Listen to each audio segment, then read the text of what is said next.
Today, we're going to talk to you about common deadlift errors. Let's look at some common setup and movement errors. So the first one we're going to talk about is Will's going to show us what it looks like with the wrong stance. We want you 1 to 1.5 inches from the bar, and you'll notice Will is actually closer than 1 inch. This is putting the bar behind the middle of his foot. And when Will takes his grip, this places his shoulders out in front of the bar. If the shoulders get too far in front of the bar will have to swing away as it comes off the floor. The bar likes to come off the floor directly underneath the armpit. The next deadlift error we're going to talk about is setting up with the hips too low. So Will is going to take his stance, and then he is going to attempt to squat the bar off the ground by dropping his hips. Now, Will, I want you to pause for a second. While he has the stature of Ed Cohen, he is not Ed Cohen. There will probably not be another Ed Cohen. I would rather him pull the bar back into his shins more, and raise his hips to help put him in the optimal position. Because if he goes back and drops his hips are gonna come back up to where I originally just had him. Another common error that you will see in the deadlift is instead of making the bar heavy in his hands and getting the slack out, he will actually jerk it off the floor. Go ahead, Will. And down. What I want Will to do is to make the bar heavy in his hands. I want to hear a click between the barbell sleeve and the barbell plate. Once that click is heard, I will know as a coach that the bar is heavy in his hands and he is ready to initiate the movement. Click and go. Another common starting deadlift error is rolling the bar.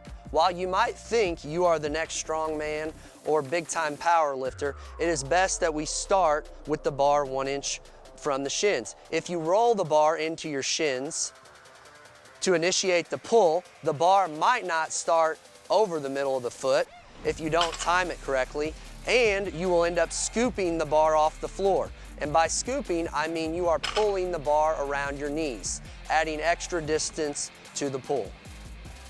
Just like that.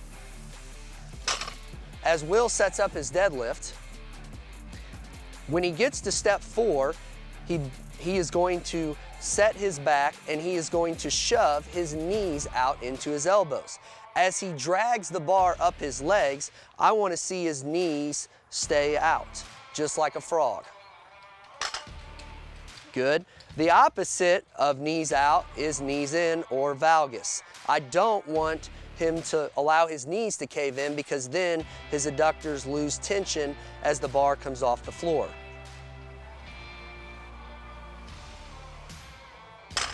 So in order to engage the most muscle mass, we want to keep those knees shoved out into your elbows and try to deadlift like a frog. Now we're going to talk about setting the back into extension. The first problem that we run into is a lifter failing to even set their back into extension. Notice that his shirt is not wrinkled. So go ahead, Will, and show us what that looks like.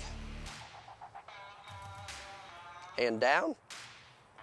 This is a loss of power. What I want to see is Will's shirt wrinkled. He will set his low back by pushing his belly through his thighs, and he will squeeze his chest up, showing his shirt to the wall in front of him. And down. Good. The second error that relates to back extension is losing your back extension as the bar comes off the floor. So Will's going to go through the setup steps.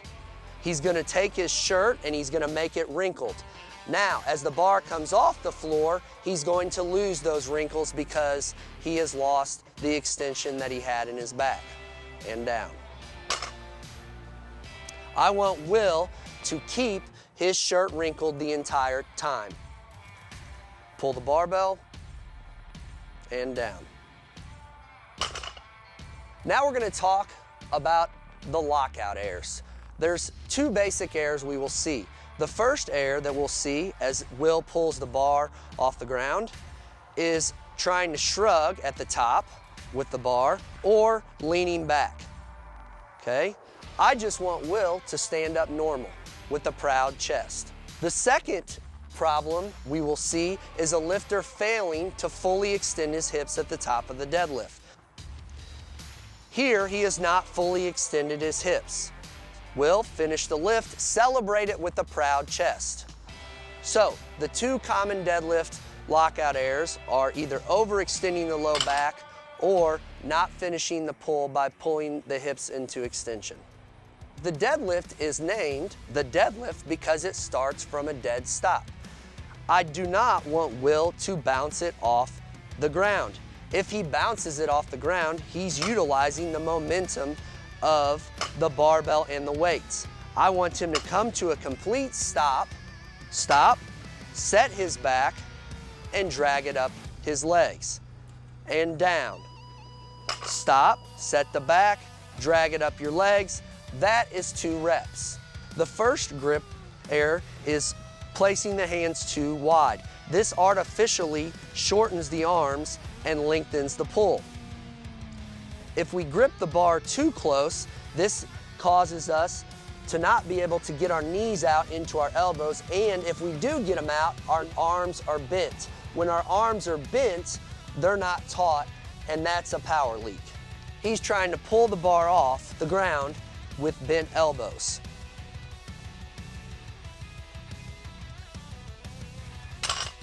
For more great deadlift tips, click the link there.